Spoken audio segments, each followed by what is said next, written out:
شروع اللہ کے نام سے جو سب پر مہربان ہے، بہت مہربان ہے۔ میں قسم کھاتا ہوں قیامت کے دن کی، اور قسم کھاتا ہوں ملامت کرنے والے نفس کی کہ ہم انسان کو ضرور دوبارہ زندہ کریں گے۔ کیا انسان یہ سمجھ رہا ہے کہ ہم اس کی ہڈیوں کو اکٹھا نہیں کر سکیں گے؟ کیوں نہیں، جبکہ ہمیں اس پر بھی قدرت ہے کہ اس کی انگلیوں کے پور پور کو ٹھیک ٹھیک بنا دیں۔ اصل بات یہ ہے کہ انسان چاہتا یہ ہے کہ اپنی آگے کی زندگی میں بھی ڈھٹائی سے گناہ کرتا رہے۔ پوچھتا ہے کہ کب آئے گا وہ قیامت کا دن؟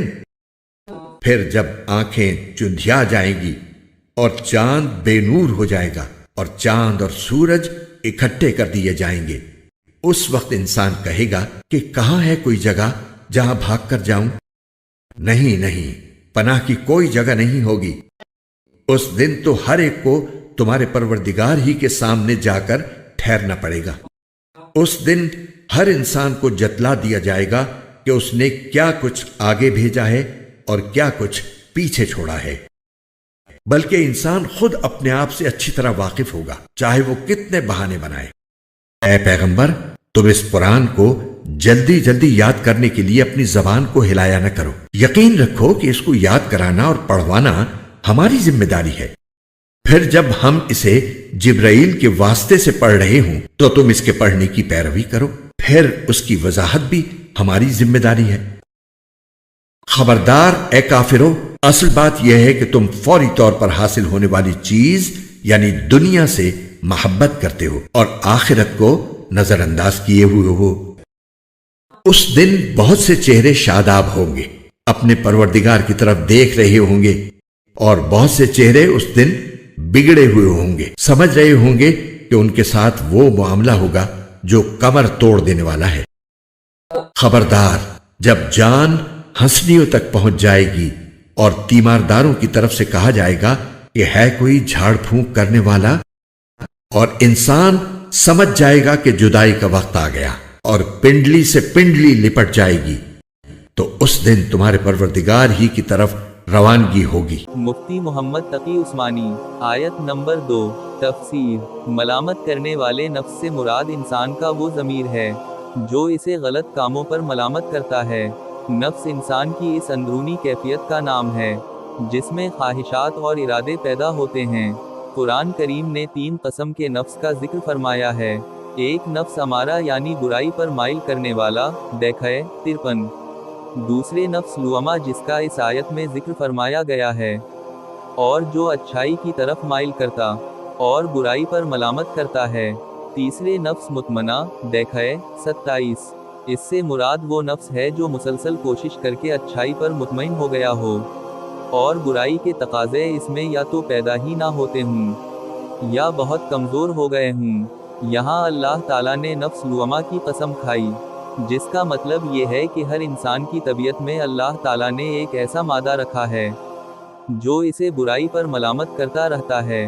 انسان کو غور کرنا چاہیے کہ یہ ملامت کرنے والی چیز جو خود اس کے وجود میں رکھی ہوئی ہے، خود اس بات کی دلیل ہے کہ جس ذات نے اسے پیدا کیا ہے، اس نے ساتھ ساتھ اس کو ایک تنبیہ کرنے والا وجود عطا فرما دیا ہے۔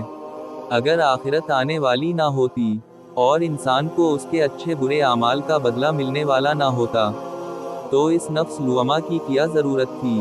آیت نمبر 4، تفسیر۔ فرمایا جا رہا ہے کہ ہڈیوں کو جمع کر لینا تو بہت معمولی بات ہے۔ اللہ تعالیٰ تو انسان کی انگلیوں کے ایک ایک ٹکڑے دوبارہ ٹھیک ٹھیک اسی طرح دوبارہ بنانے پر قادر ہیں جیسے وہ شروع میں تھے۔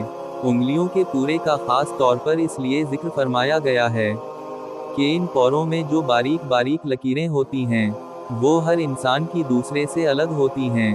اسی وجہ سے دنیا میں دستخط کے بجائے انگوٹھے کے نشان کو استعمال کیا جاتا ہے۔ ان لکیروں میں اتنا باریک باریک فرق ہوتا ہے کہ اربوں قدموں انسانوں کی انگلیوں کے اس فرق کو یاد رکھ کر پھر دوبارہ ویسی ہی لکیریں بنا دینا اللہ تعالیٰ کے سوا کسی اور کے لیے ممکن نہیں ہے۔